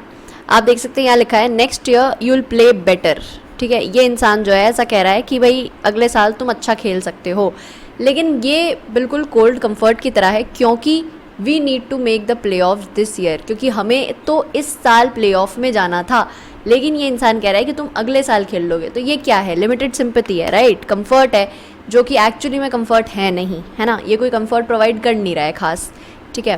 तो हम ये कह सकते हैं एग्जाम्पल के तौर पे अगर मैं ये कहूँ कि he can't lend me his car but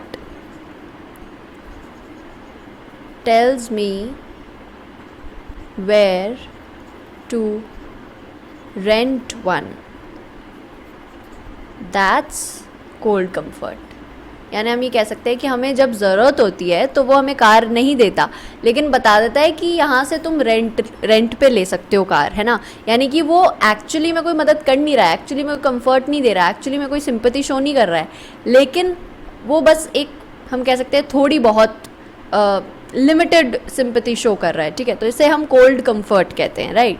सो अब ऑप्शंस पे आते हैं। फर्स्ट है एब्सर्डिटी। एब्सर्ड यानी कि वो चीज़ जो कि गलत हो या बेकार सी हो, ठीक है, जिसका कोई मतलब नहीं हो, स्टूपिड सी चीज़ हो, तो ऐसा नहीं है, स्टूपिड चीज़ की बात नहीं हो रही है यहाँ पे। सेकंड है डिसेप्शन, यानी कि हमें कुछ और बोल के कुछ और बिलीव करवाना, तो ऐसा भी नहीं है, ये लोग हमें डिसीव नहीं करते। जो कोल्ड कंफर्ट देते हैं वो हमें थोड़ा सा सेटिस्फैक्शन देते हैं, थोड़ी सी सिंपैथी शो करते हैं, इनके अंदर रियल सिंपैथी नहीं होती, ठीक है। तो ये हमें डिसीव नहीं कर रही है, हमें पागल नहीं बना रहे हैं, ठीक है, हमें पता चल जाता है कि ये कोल्ड कंफर्ट दे रहे हैं। थर्ड है स्लाइट सेटिस्फैक्शन। ये बात जो है बिल्कुल सही होगी, क्योंकि जो इसकी हेल्प थी, जैसे इसने रेंट करने के लिए कहा कार, हमें ये बता दिया कि यहाँ से रेंट करो, तो थोड़ी सी हमें हेल्प हो गई, राइट। सो बस थोड़ा सा सेटिस्फैक्शन दे पाते ये लोग हमें, बाकी खास कुछ सिंपैथी दे नहीं पाते। सो third option should be correct. Foolish proposal भी नहीं है ये, क्योंकि हम ऐसा नहीं कह रहे कि कुछ स्टूपिड चीज़ हो रही है या ऐसा कोई प्रपोजल है, ऐसा कोई आइडिया है जो कि बेकार सा है, तो ये भी बात नहीं है। नेक्स्ट क्वेश्चन देखते हैं हम। यहाँ डायरेक्टली इडियम का मतलब पूछा है टू बी ऑल एट सी, ठीक है। अब आप इस इडियम को देख के क्या मतलब निकाल सकते हैं? ऑब्वियस सी बात है, टू बी ऑल एट सी का मतलब ये होगा कि पानी के अंदर हैं आप, है ना, पूरी तरह से। अब पानी के बिल्कुल बीचों बीच अगर आप हैं तो एक तरह से आप कह सकते हैं आप लॉस्ट हो गए हैं, या आपको कोई डायरेक्शन नहीं मिल रहा है, आपको समझ नहीं आ रहा है कि अब कहाँ जाना है ना। तो इस तरह का कुछ मतलब इसका हो सकता है। एग्जाम्पल के तौर पे अगर मैं ये कहूँ कि आई tried doing my best but I was all at sea since the classes began। यानी कि मैंने बहुत कोशिश की कि मैं अपना बेस्ट दूं इस क्लास में, लेकिन जब से क्लासेस शुरू हुई है आई एम ऑल एट सी, यानी कि मैं पूरी तरह से कंफ्यूज, मुझे कुछ समझ नहीं आ रहा कि क्या करना है आगे, मुझे कुछ पता नहीं चल रहा है क्या हो रहा है क्लास में, है ना। तो यहाँ पर एक तरह से यही मतलब होना चाहिए ऑल एट सी का। आप यहाँ पे ये कार्टून भी देख सकते हैं, यहाँ पे ये जितने भी पॉलिटिशियंस बैठे हैं इस शिप में, ये लोग नीचे देख रहे हैं कि हम कैसे अपने आप को बचाएं, है ना, बहुत कंफ्यूज से, बहुत ही खोए हुए से लग रहे हैं, इनको ऐसा लग रहा है कि अब हम क्या करें, ठीक है। सो यहाँ पर यही मतलब होना चाहिए ऑल एट सी का। फर्स्ट ऑप्शन देखते हैं। अब फैमिली वोयाज, ये बात गलत है, पूरी फैमिली हमारी सी पर घूमने नहीं गई है, हम ऐसा नहीं कह रहे हैं। सेकेंड है लॉस्ट एंड कन्फ्यूज्ड, ये बात जो है बिल्कुल सही होगी। आप इनकी शक्लें देख के बता सकते हैं यहाँ पे कार्टून्स में कि यार ये बहुत ही लॉस्ट है, बहुत कंफ्यूज्ड है कि अब क्या करना चाहिए हमें, है ना, हम गिर रहे हैं यहाँ से, हम अपने आप को कैसे बचाएं। थर्ड है in the middle of the ocean. अब जब यहाँ पर सी की बात हो रही है तो यहाँ ओशन कैसे आ गया, है ना, ये तो आपको सोचना ही चाहिए। अगर आप में थोड़ा सा कॉमन सेंस होगा तो आप ये ऑप्शन कभी सही नहीं करेंगे। अ स्ट्रिंग ऑफ आइलैंड्स, तो यहाँ आइलैंड की भी बात नहीं हो रही है, यहाँ पे ये नहीं कहा जा रहा कि भाई अगर आप आइलैंड पे पहुँच गए तो आपके चारों तरफ सी होगा, नहीं, आपके चारों तरफ सी होना इसका मतलब ये नहीं है कि आप आइलैंड पर हैं, इसका मतलब ये है कि आप बहुत कंफ्यूज्ड है, आप खो गए हैं, आपको डायरेक्शन नहीं मिल रहा है, कोई आपको क्या करना है आपको समझ नहीं आ रहा है ना। So second option should be correct. Next question देखते हैं। To take to one's heels, ठीक है। अब ये एक इडियम है ना, आप फोटो में भी देख सकते हैं क्या हो रहा है। यहाँ पे मीनिंग लिखा हुआ है टू रन अवे, यानी कि भाग जाना। इसका मतलब ये है कि to take to one's heels हम तब इस्तेमाल करेंगे जब हम कहेंगे कि कोई इंसान किसी सिचुएशन से, किसी जगह से भाग रहा है, ठीक है। एग्जाम्पल के तौर पे अगर मैं ये कहूँ कि the writers took to their heels when they saw the police approaching, यानी कि जैसे ही पुलिस आने लगी तो ये जो रायटर्स थे, ये जो दंगे करने वाले लोग थे, ये सब भाग गए। दे टुक टू देयर हील्स, यानी कि वहाँ से भाग जाना ही इस इडियम का मतलब है। फर्स्ट ऑप्शन है टू वॉक स्लोली, ये तो बिल्कुल ही ऑपोजिट हो गया, हम ऐसा तो कह ही नहीं रहे हैं कि वो धीरे धीरे जा रहे हैं। सेकेंड है टू रन अवे, ये बात जो है बिल्कुल सही होगी। टू मार्च फॉरवर्ड, हम यहाँ पे मार्च करने की बात नहीं कर रहे हैं, ठीक है। टू हॉप एंड जंप, ये भी बात नहीं कर रहे हैं, हम सिंपली कह रहे हैं कि भाई to take to one's heels का मतलब ये है कि आप वहाँ से भाग गए, उस जगह से भाग रहे हैं, ठीक है। So second option would be correct. Question देखते हैं। यहाँ पे एक और इडियम पूछा गया है, टू बाइट द डस्ट। यहाँ पे आप पिक्चर में देख सकते हैं ये डस्ट को बाइट कर रहा है, ठीक है, और ये बहुत ही दुखी सा दिख रहा है ना। तो यहाँ पे आप देख सकते हैं इसका मीनिंग लिखा है to end in failure, to fail और टू डाई, ठीक है। तो ये तीन ही इसके मतलब होते हैं। एग्जाम्पल के तौर पे अगर मैं ये कहूँ कि when the company bit the dust, the employees lost everything। यानी कि जब ये जो कंपनी है ये पूरी तरह से फेल हो गई, पूरी तरह से ख़त्म हो गई, तब ये जो एम्प्लॉयज़ थे जो यहाँ पे काम करते थे उनका सब कुछ चला गया, सब कुछ ख़त्म हो गया, ठीक है। तो यहाँ पर भी बिट द डस्ट का मतलब यही है कि यहाँ पे फेलियर देखा इस कंपनी ने, या फिर ये कंपनी फेल हो गई या ख़त्म हो गई, है ना। फर्स्ट ऑप्शन देखते हैं, ईट वोरेशियसली, यानी कि बहुत ज़्यादा खाना, भर भर के खाना। तो ऑब्वियस सी बात है, डस्ट को बाइट करने का मतलब ये थोड़ी कि आप भर भर के चीज़ें खा रहे हो, ठीक है, ये गलत है। सेकंड है हैव नथिंग टू ईट, यानी कि आपके पास कुछ है ही नहीं खाने के लिए, ये बात भी गलत होगी। थर्ड है ईट रूट्स, तो ये तो बिल्कुल ही आउट ऑफ प्लेस लग रहा है, क्योंकि हम बाइट द डस्ट की बात कर रहे हैं, यानी कि डस्ट में हम फेल हो जाएंगे या हम मर जाएंगे, इस तरह की बातें हम कर रहे हैं। तो यहाँ पे रूट्स खाने की बात तो आ ही नहीं रही है। सो यहाँ पर एक्चुअली में option none of the above होना चाहिए, क्योंकि हमारा मतलब ये है कि बाइट द डस्ट का मतलब ये होगा कि कोई भी चीज़ फेल हो जाना या ख़त्म हो जाना, ठीक है। So fourth option would be correct. Next question देखते हैं, टू स्ट्रेन एवरी नर्व, यानी ये कहा जा रहा है कि हम अपनी हर नर्व पे प्रेशर डाल रहे हैं ना। तो यानी कि ये कहना चाह रहे हैं कि एक्चुअली में हम बहुत हार्ड वर्क कर रहे हैं या फिर बहुत ज़्यादा एफर्ट लगा रहे हैं किसी भी चीज़ में, ठीक है।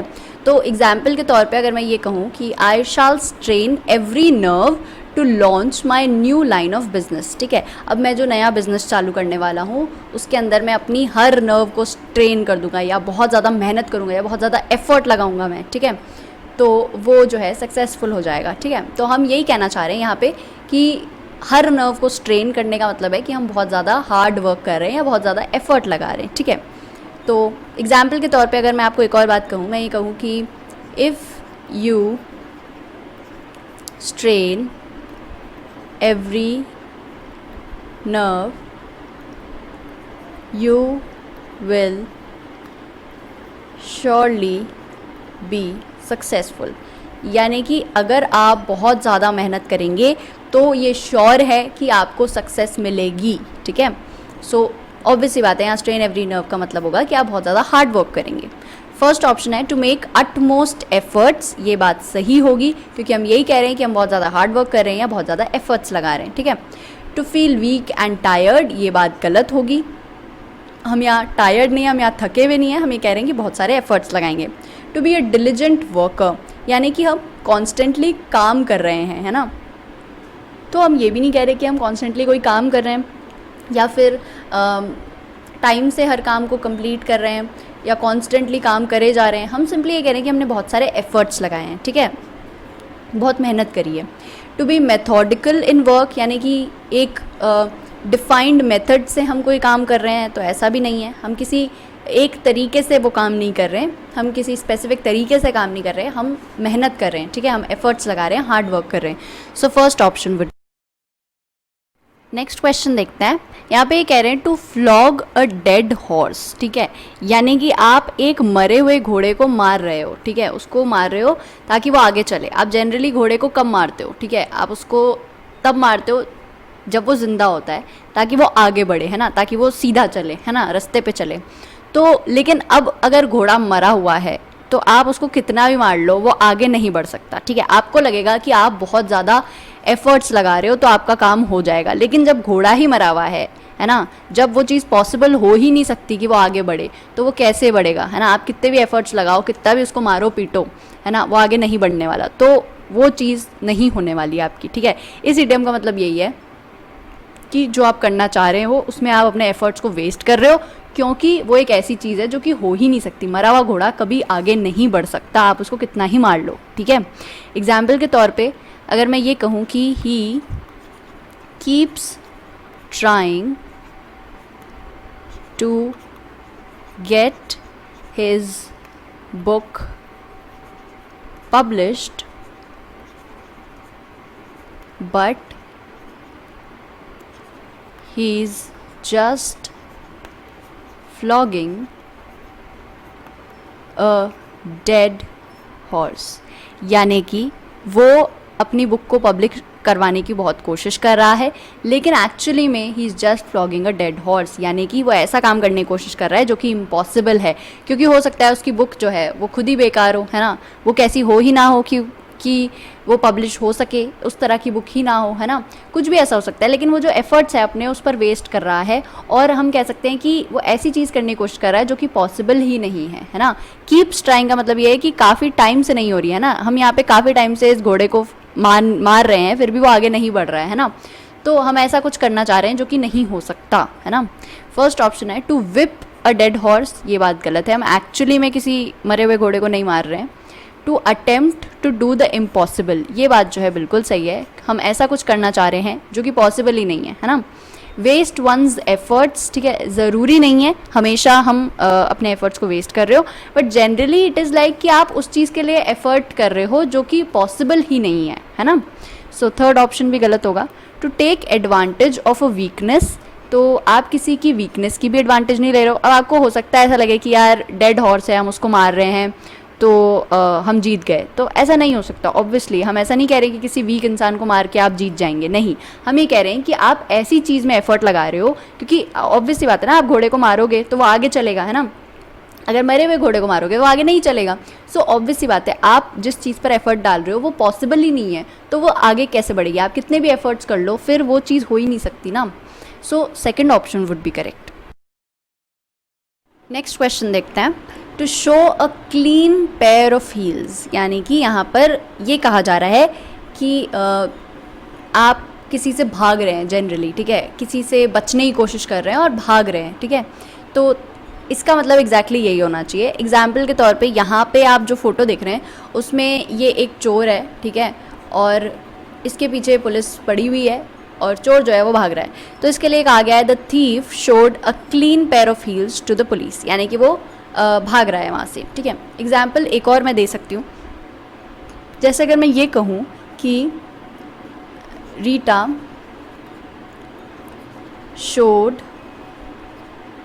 अ clean pair of heels when her mother asked her to drink milk, यानी कि जब उसकी माँ ने उसको कहा कि बेटा दूध पी लो, पीना पड़ेगा, तो रीता जो है उसने एक clean pair of heels show कर दिया, यानी कि वो वहाँ से भाग गई, ठीक है। तो ऑप्शंस देखते हैं। फर्स्ट है टू हाइड, तो ऑब्वियसली बात है हम यहाँ छुपने की बात नहीं कर रहे, हम यहाँ भागने की बात कर रहे हैं, सो फर्स्ट ऑप्शन गलत होगा। सेकेंड है टू एस्केप, यानी कि किसी से भागना, ठीक है, सो ये बात बिल्कुल सही होगी, है ना। थर्ड है टू परस्यू, किसी का पीछा करना, तो पीछा यहाँ पर पुलिस कर रही है ना। Clean pair of shoes thief ने दिखाए हैं, मतलब थीफ भाग रहा है, तो यहाँ पीछा करने की बात नहीं हो रही है, यहाँ पे भागने की बात हो रही है। टू फॉलो, यहाँ पे हम फॉलो भी नहीं कर रहे हैं, हम यहाँ कह रहे हैं कि ये थीफ भाग रहा है बच के, ठीक है। So second option would be correct. Next question देखते हैं। टू डाई इन हार्नेस, ठीक है, यानी यहाँ पर कहा जा रहा है कि जब हम एक्टिव हो तब हम मर जाएं, ठीक है, यानी कि जब कोई इंसान ओल्ड एज में नहीं आया हो, जब वो काम कर रहा हो, ठीक है, रिटायरमेंट से पहले अगर किसी की डेथ हो जाती है तो वहाँ पे हम इडियम इस्तेमाल करते हैं टू डाई इन हार्नेस, ठीक है। यहाँ पे आप देख सकते हैं लिखा है to die while still working और एक्टिव और प्रायर टू रिटायरमेंट, ठीक है। एग्जाम्पल के तौर पे यहाँ लिखा है with medicine and health care improving at such vast age far fewer people die in harness, यानी कि बहुत कम लोग जो है वो यंग एज पे मर जाते हैं, यानी कि रिटायरमेंट से पहले मर जाते हैं, ज़्यादातर लोग जो है वो रिटायरमेंट के बाद मरते हैं, तो बहुत कम लोग हैं हु डाई इन हार्नेस, ठीक है। तो एग्जाम्पल के तौर पे अगर मैं ये कहूँ कि she doesn't want to retire, she'd rather die in harness, यानी कि वो रिटायर नहीं होना चाहती, वो एक्चुअली में तब मरना चाहती है जब वो सर्विस में हो, है ना, यानी कि वो फ्री नहीं होना चाहती कभी भी सर्विस से या काम से, वो हमेशा काम करते हुए रहना चाहती है और वो मरते दम तक काम करना चाहती है, ठीक है। तो यहाँ पर डाई इन हार्नेस का मतलब हम देख सकते हैं, फर्स्ट ऑप्शन देखते हैं, प्री मेडिटेटेड मर्डर, यानी कि सोचा समझा खून, सोचा समझा मर्डर किया है हमने किसी का, तो ये बात गलत है, हम किसी का मर्डर नहीं कर रहे, सिंपली डेथ है, लेकिन डेथ उस टाइम पे जब वो इंसान रिटायर्ड नहीं हुआ हो, जब वो बूढ़ा ना हो, ठीक है। सेकेंड है dying young in an accident, ये बात भी गलत होगी, ठीक है। हम ये नहीं कह रहे कि वो यंग है ना, बुढ़ा भी हो सकता है, बस उसका रिटायरमेंट नहीं हुआ है, समझ रहे हैं आप, यानी कि वो 50 साल का भी हो सकता है, लेकिन 50 साल में भी हो सकता है उसका रिटायरमेंट नहीं हुआ हो, है ना।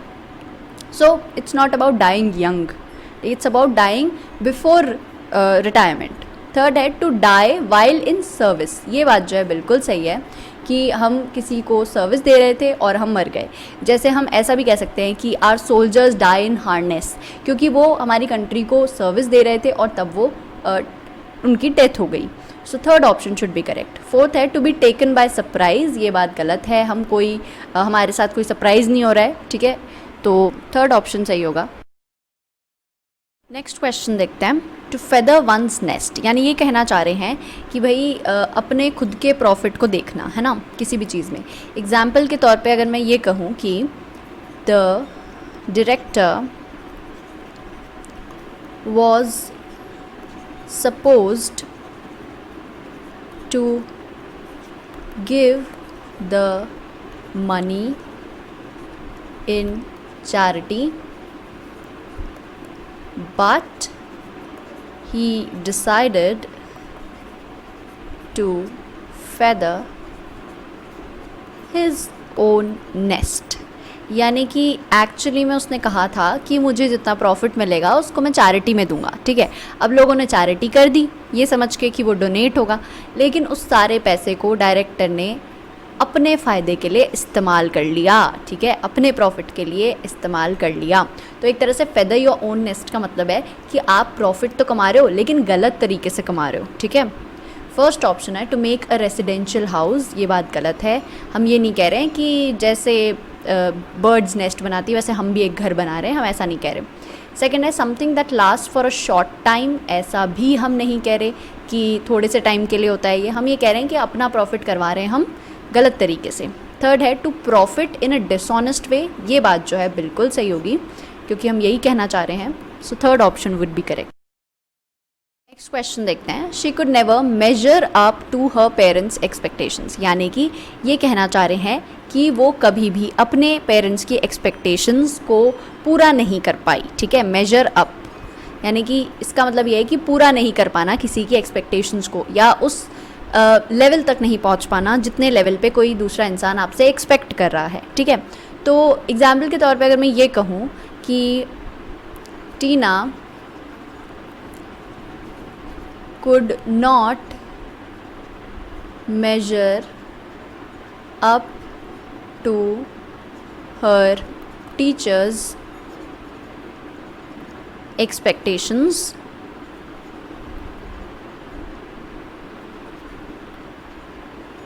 as she lost the competition, यानी कि कोई एक कंपटीशन हो रहा था, ठीक है, उसमें टीना हार गई, तो हम ये कह सकते हैं कि उसके टीचर्स की जो एक्सपेक्टेशंस थी उनको वो पूरा नहीं कर पाई, ठीक है, वो मेजर अप नहीं कर पाई उनके एक्सपेक्टेशंस तक। यहाँ पर लिखा अभी आप देख सकते हैं कि एक इलस्ट्रेशन बना हुआ है, यहाँ पे हमारे जो दिल है उसमें एक्सपेक्टेशंस होती हैं लोगों के लिए, और अगर कोई उसको मेजर अप नहीं कर पाते, यहाँ स्केल लगाई हुई है ये कहने के लिए कि मेजर अप नहीं कर पा रहे हैं लोग आपकी एक्सपेक्टेशंस को, ठीक है। तो इसका मतलब ये है कि you are not being able to live up to another standards और एक्सपेक्टेशंस, ठीक है। तो ऑप्शंस देखते हैं, फर्स्ट है रीच द लेवल, ये बात जो है बिल्कुल सही है, हम उस लेवल पर नहीं पहुंच पा रहे हैं जितना कि लोग हमसे एक्सपेक्ट कर रहे हैं, राइट। सेकंड है वर्क एज हार्ड, तो ऐसा कहीं नहीं दिया गया है कि आप उतना हार्ड वर्क नहीं कर रहे हैं, सिर्फ सिंपली ये दिया गया है कि हम उसके एक्सपेक्टेशंस तक पहुंच नहीं पा रहे हैं। एसेस द अमाउंट, ये बात भी गलत है, ठीक है, हम अमाउंट नहीं पता कर रहे हैं किसी चीज़ का। इंक्रीज हर हाइट, ये बात भी गलत है, हम हाइट को बढ़ाने की बात नहीं कर रहे हैं, है ना। मेजर की जब हम बात कह रहे हैं तो वो एक्सपेक्टेशन से रिलेटेड है ना, किसी ऐसी चीज़ से या स्टैंडर्ड से या लेवल से रिलेटेड है ना। हम उसके साथ में मेजर अप नहीं कर पा रहे हैं, ठीक है, उस लेवल पर नहीं पहुंच पा रहे, हम हाइट की बात ही नहीं कर रहे हैं यहाँ पे। So first option would be correct.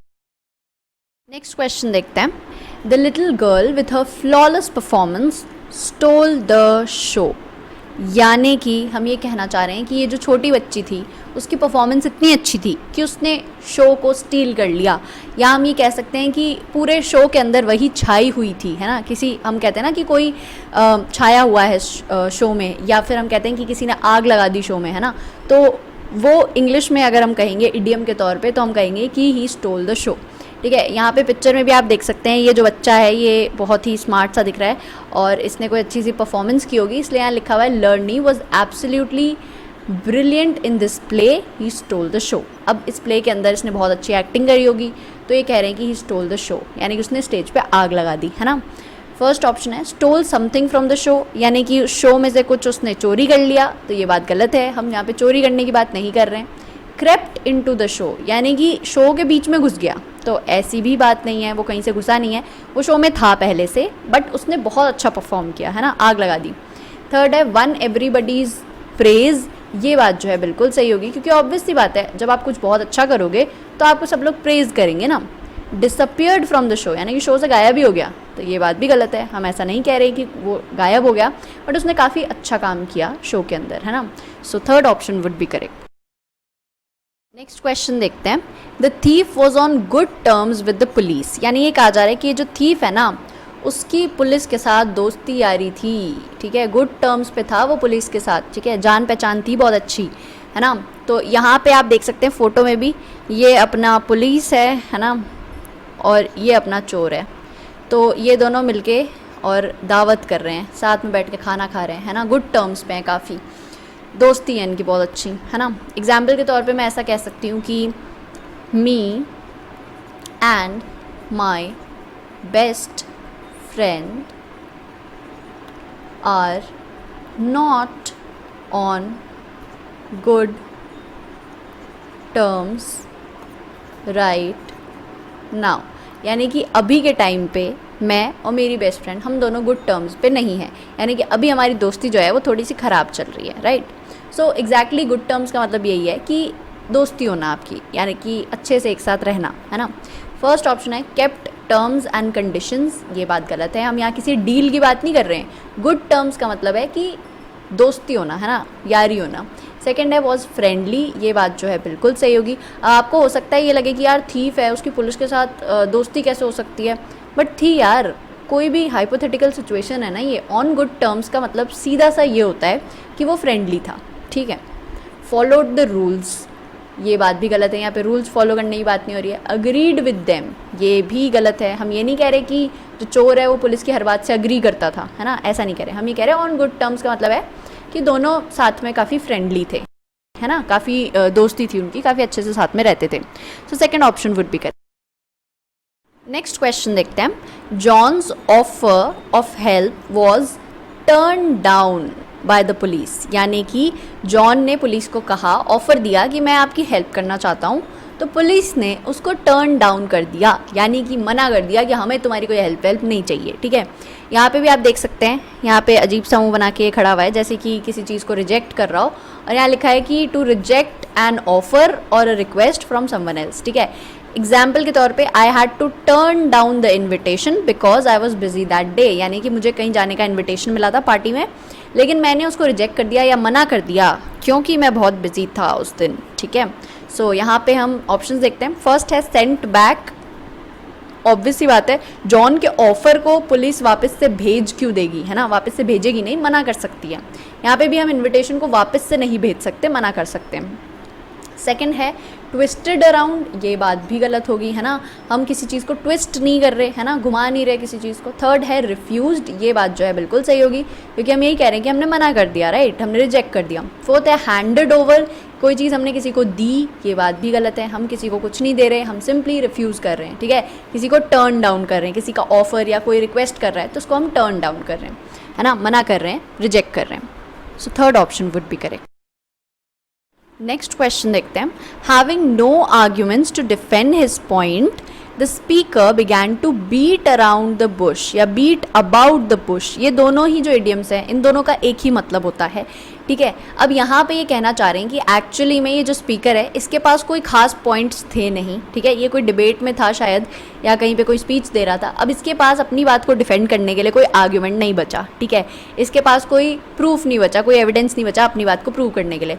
तो ये आलतू फालतू बातें करने लग गया. ठीक है, कुछ भी जो काम की बात नहीं है वो भी करने लग गया, बेकार की बातें करने लग गया. ठीक है, इधर उधर की बातें करने लग गया. राइट. सो यहाँ पे बीट अबाउट द बुश का मतलब यही होना चाहिए कि फालतू की बातें करना, जो उस टॉपिक से रिलेटेड नहीं है वो बात करना, है ना. अब यहाँ पे आप पिक्चर में देख सकते हैं यहाँ क्या हो रहा है, कॉन्वर्जेशन चल रहा है. ये जो बंदा है ये कह रहा है Alice you see we are friends since long, मतलब हम बहुत टाइम से दोस्त हैं, तो क्या तुम मेरी मदद कर दोगी. शायद वो ऐसा कहना चाह रहा होगा कि मेरी मदद कर दो किसी चीज़ में, है ना. तो यहाँ पर एक्चुअली में वो सीधे सीधे नहीं बोल रहा है कि मुझे मदद चाहिए. वो कह रहा है कि देखो हम बहुत टाइम से दोस्त हैं, दोस्तों को एक दूसरे की मदद करनी चाहिए. इस तरह की कुछ वो बात घुमा फिरा के कह रहा है, आलतू फालतू बातें कर रहा है. राइट. सो यहाँ पर ये बंदी सोची कि why doesn't he stop beating around the bush, यानी कि ये फालतू बातें बंद क्यों नहीं कर रहा है, एक्चुअल जो इसको पूछना है या एक्चुअल जो इसको हेल्प चाहिए वो क्यों नहीं बता रहा है. ठीक है. सो यहाँ पे मीनिंग लिखा है to avoid coming straight to the point, है ना. सीधे सीधे आप बात नहीं कर रहे, पॉइंट पे नहीं आ रहे हो, आलतू फालतू बेकार की बातें कर रहे हो. ठीक है. फर्स्ट ऑप्शन देखते हैं, वॉन्डर अक्रॉस द वर्ड्स. ये बात गलत है. हम वर्ड्स के अंदर वॉन्डर कैसे कर सकते हैं. वॉन्डर मतलब घूमना, तो हम वर्ड्स में घूम कैसे सकते, नहीं घूम सकते. Right. Speak in a haphazard manner, यानी कि हम कुछ इस तरीके से बोल रहे हैं कि हमारे वर्ड्स मिक्सअप हो रहे हैं, तो ये बात भी गलत है, हम ऐसा भी नहीं कह रहे. Speak in a round about manner, है ना. तो हम घुमा फिरा के नहीं कह रहे, हम फालतू की बातें कर रहे हैं, हम पॉइंट की बात नहीं कर रहे, जो हमें कहना है वो नहीं कह रहे, हम फालतू की बातें कर रहे हैं. तो यहाँ पे ये बात भी गलत हो जाएगी. Make use of irrelevant reference, ये बात जो है बिल्कुल सही होगी, क्योंकि हम फालतू की बातें कर रहे हैं ना, तो वो इररेलेवेंट हो गई, उसकी कोई इंपॉर्टेंस है नहीं खास, है ना, फिर भी हम वो बोले जा रहे हैं, पॉइंट पे नहीं आ रहे हैं. So fourth option would be correct. Question देखते हैं. They were offered 6 months rent in lieu of notice to vacate the building, यानी कि उनको कहा गया कि तुम ये बिल्डिंग खाली कर दो. ठीक है, तुमको नोटिस दिया जा रहा है और तुम्हें उसके बदले में 6 महीने का रेंट हम दे देंगे, लेकिन तुम्हें ये बिल्डिंग तो खाली करनी पड़ेगी. ठीक है. तो हम ये कह सकते हैं कि उनको रहने की जगह जो थी, मिली हुई थी, उसकी जगह पर उन्हें 6 महीने का रेंट मिल रहा था. अब, है ना, बिल्डिंग को वेकेट करने के लिए उनको 6 महीने का रेंट मिल रहा था. ठीक है. यहाँ पे आप देख सकते हैं, यहाँ पर भी हमें दिख रहा है कि पैसा देने पर हमें ये बुके मिल रहा है, या फिर मतलब इस तरह की चीज़ है कि पैसा दो और बुके ले लो, है ना, फूलों का गुलदस्ता ले लो. तो इस तरह की चीज़ है कि using something in place of something else. या हम ये कह सकते हैं कि अगर हमें कुछ गिफ्ट करना है तो हम गिफ्ट की जगह पैसे दे रहे हैं, या पैसे की जगह हम गिफ्ट दे रहे हैं कोई और, तो हम ये कह सकते हैं किसी एक चीज़ की जगह पर दूसरी चीज़ का इस्तेमाल करना. ठीक है. तो फर्स्ट ऑप्शन है in spite of. In spite of का मतलब है कि वो चीज़ होते हुए भी हम दूसरी चीज़ का इस्तेमाल कर रहे हैं, तो वो बात गलत है. ठीक है. इन ल्यू ऑफ का मतलब है कि कोई एक चीज़ को हटा के रिप्लेस करके हम दूसरी चीज़ का इस्तेमाल कर रहे हैं. सेकंड है इन प्लेस ऑफ. ये बात बिल्कुल सही है, क्योंकि हम यही कह रहे हैं कि हम एक चीज़ की जगह दूसरी चीज़ का इस्तेमाल कर रहे हैं. थर्ड है डिस्पाइट ऑफ, यानी कि वो चीज़ होते हुए भी हम दूसरी चीज़ का इस्तेमाल कर रहे हैं, ये भी गलत होगा.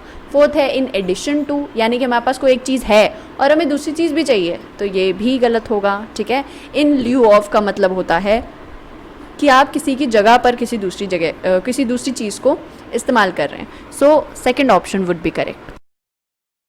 नेक्स्ट क्वेश्चन देखते हैं. The reputed company is in the red due to the recession, यानी हम ये कह सकते हैं कि रिसेशन की वजह से ये जो रेप्यूटेड कंपनी है वो बहुत सारा पैसा खो चुकी है, या हम ये कह सकते हैं कि वो बहुत ज़्यादा उसको लॉस हो रहा है ना. तो एग्जाम्पल के तौर पे मैं ये कह सकती हूँ कि they are spending more money than they have.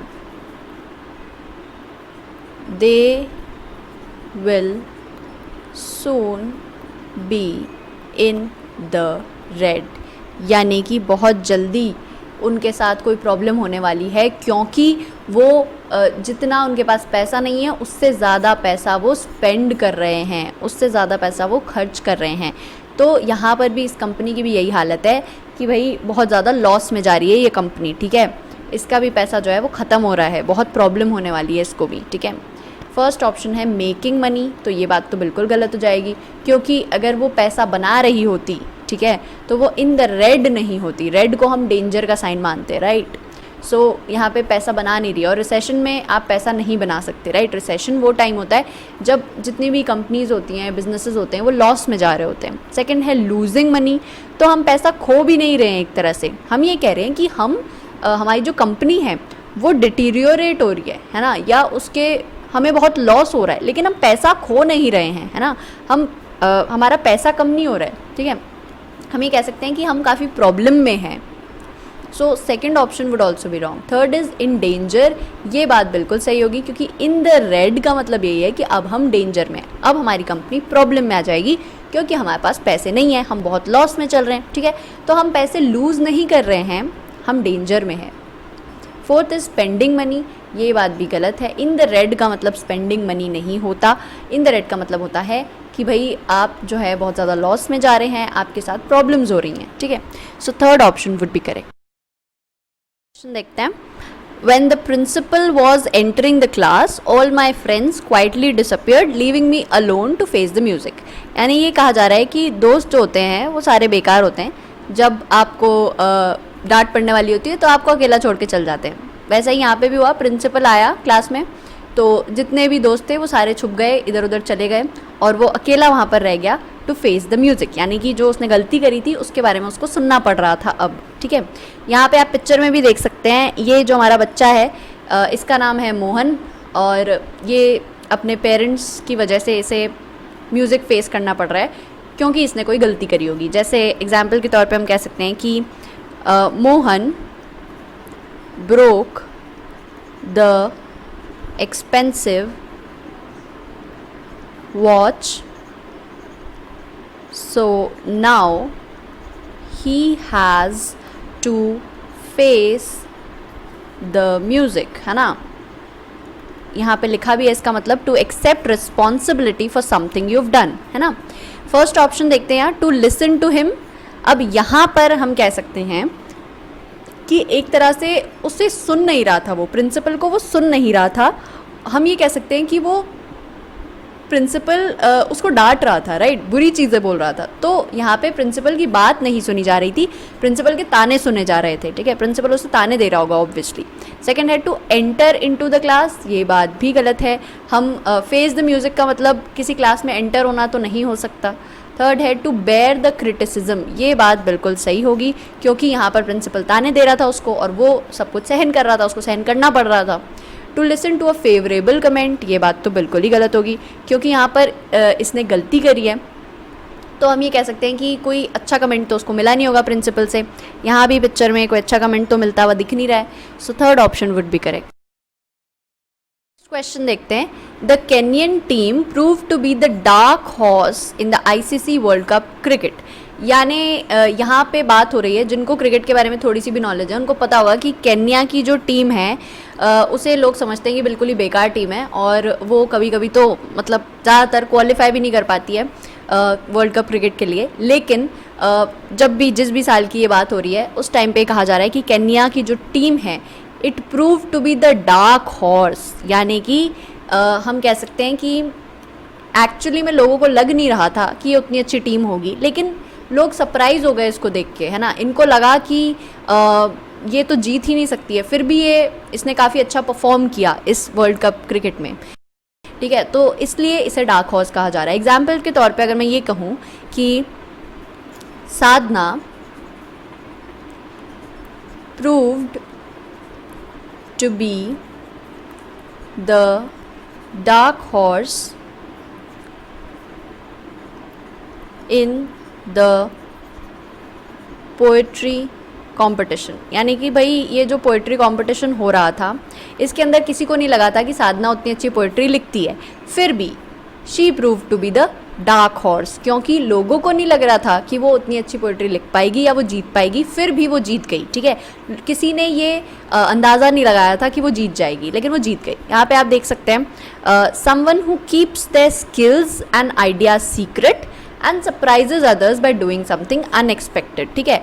मतलब कुछ लोग ऐसे होते हैं जिनकी स्किल्स आपको लगता है कि इनमें तो कोई स्किल है नहीं, कोई टैलेंट है नहीं, वो कुछ कर नहीं सकते, लेकिन कभी कभी वो आपको बिल्कुल चौंका देते हैं, ठीक है। आपको बिल्कुल अंदाज़ा नहीं होता और वो जीत जाते हैं किसी चीज़ में, या कुछ बहुत ही अनएक्सपेक्टेड, कुछ बहुत ही अच्छा कर देते हैं, तो इसलिए उन्हें डार्क हॉर्स कहा जाता है, ठीक है। फर्स्ट ऑप्शन है अ स्ट्रॉन्ग इंट्रूडर, यानी कि बीच बीच में आने वाला, ठीक है, ज़बरदस्ती में घुस जाने वाला, तो ऐसा नहीं है। केन्या की टीम जो है वो ज़बरदस्ती नहीं घुसी थी। सेकंड है अ स्किल्ड टीम, ये बात भी गलत है, क्योंकि अगर वो स्किल्ड होती तो वो डार्क हॉर्स नहीं हो सकती थी, राइट। डार्क हॉर्स वो है जो कि अपनी स्किल्स को सीक्रेट रखता है, हम नहीं देख पाते कि वो उतना स्किल्ड है, हम नहीं पता लगा सकते कि वो उतना स्किल्ड है, उतना टैलेंटेड है, तभी तो जब वो जीतता है तो हमने कभी अंदाज़ा ही नहीं लगाया होता कि वो टीम जीतेगी। थर्ड है द मोस्ट पावरफुल, ये बात भी गलत होगी, क्योंकि हम ये नहीं कह रहे कि केन्या की टीम सबसे ज़्यादा पावरफुल थी, बस हम ये कह रहे हैं कि उस टीम ने कुछ ऐसा कर दिया जो हमने कभी सोचा भी नहीं था। फोर्थ है एन अनएक्सपेक्टेड विनर, ये बात जो है बिल्कुल सही होगी, क्योंकि हम यही कह रहे हैं, हमने बिल्कुल एक्सपेक्ट नहीं किया था कि केन्या की जो टीम है वो जीत सकती है या उसमें इतना टैलेंट है, फिर भी वो जीत गई। सो केन्या की टीम जो है वो डार्क हॉर्स है। So fourth option would be correct. Next question देखते हैं। Yesterday in a collision between a truck and a car he had a close shave, यानी ये कहा जा रहा है कि एक ट्रक और कार के बीच में एक एक्सीडेंट हुआ और उसके अंदर इस इंसान के साथ क्लोज शेव हुआ, यानी कि ये बिल्कुल बाल बाल बच गया, ठीक है। जैसा हम हिंदी में कहते हैं ना, मुहावरा होता है बाल बाल बच जाना, यानी कि बिल्कुल थोड़े से टाइम से या थोड़ी सी जगह से आप बच गए हैं, बिल्कुल, है ना। मतलब कुछ बहुत बुरा होने वाला था और आप बस बच गए हैं, है ना। तो क्लोज शेव उसी का इंग्लिश फॉर्म है। यहाँ पे आप देख सकते हैं पिक्चर में भी, the drill almost hit Tommy, it was a close shave, यानी कि ये जो ड्रिल है इससे ऑलमोस्ट लगने ही वाली थी टॉमी को, but it was a close shave, यानी कि वो बच गया, ठीक है। यहाँ पे लिखा है नैरो एस्केप फ्रॉम डेंजर, यानी कि आपके साथ कुछ बुरा होने वाला था बट आप थोड़ी सी टाइम से बच गए, थोड़ी सी जगह से बच गए। फर्स्ट ऑप्शन है मेंटेन क्लेनलीनेस, ये बात गलत है, हम साफ़ सफाई की यहाँ कोई बात नहीं कर रहे। रिमूव द एंटायर हेयर, ये बात तो बिल्कुल ही गलत है। अब आप सोचेंगे यहाँ पे शेव लिखा हुआ है तो यहाँ हेयर से रिलेटेड होगा, नहीं, ऐसा कुछ नहीं है, ठीक है। यहाँ पे हम बाल हटाने की बात नहीं कर रहे। थर्ड है अ नैरो एस्केप, ये बात बिल्कुल सही है, ठीक है। आप बिल्कुल बाल बाल बचे हैं, उसी को हम इंग्लिश में बोलते हैं क्लोज शेव। फोर्थ है क्लोज रिलेशंस, ये बात भी गलत है। अब आप देखेंगे यहाँ क्लोज लिखा हुआ है, आपको लगेगा क्लोज रिलेशन में होना चाहिए, गलत है, ठीक है। क्लोज शेव का आप इसके अंदर इडियम्स में आप कभी भी प्रिडिक्शन नहीं लगा सकते, आपको पता होना चाहिए उसका मतलब, तभी आप सही कर सकते हैं, ठीक है। तो यहाँ पे आपको कॉमन सेंस नहीं लगानी है, ना ही आप क्लोज का कुछ मतलब निकालें, ना ही शेव का मतलब निकालें, ठीक है। आप ये समझिए कि भाई ये जो इंसान है ये बाल बाल बचा है, तो यहाँ पे a narrow escape would be the correct option. We have now reached the end of the video, hope you enjoyed this session. मिलते हैं नेक्स्ट वीडियो में, जय हिंद।